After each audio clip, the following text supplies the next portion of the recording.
Lawmakers in Kansas failed to overturn Governor Laura Kelly's veto of a proposed ban on transgender athletes in girls' and women's sports. The state Senate needed a 2/3 majority to override the veto. The measure failed in a 26-14 vote, just one vote short of the 2/3 majority needed.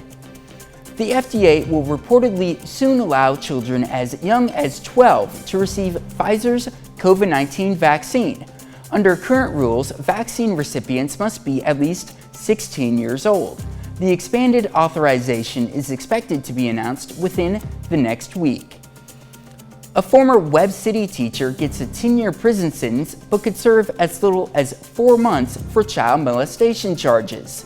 A judge yesterday sentenced Nicholas Popejoy to 10 years in prison with a 120-day shock treatment.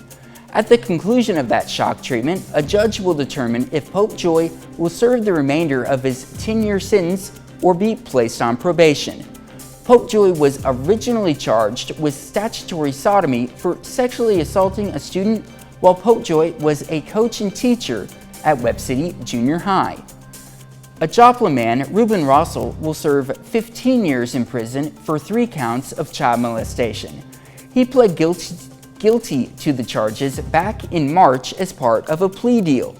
That deal saw the dismissal of 2 counts of child molestation and statutory sodomy. Russell was arrested for having inappropriate contact with a minor back in 2018. That's a check of today's top headlines, the news you need to know before you head out the door. And when you do head out the door, don't go anywhere without an umbrella. Rain continuing to come down, and now it's moving out of northeast Oklahoma. That hard rain is.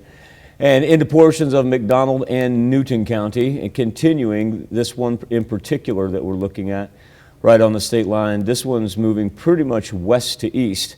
Now the one up in southeast Kansas, in between Fredonia, Chanute, and Iowa, it's moving southwest to northeast. That's why this thing is going to stick around for a little bit, as we can take it back all the way in to central Oklahoma. Our temperatures right now in the high 50s, low 60s, and that's pretty much where we're going to stay all day long.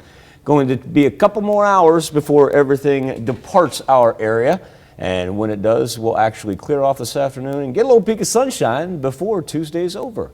We'll be back with more KOM Morning News right after this. Charlie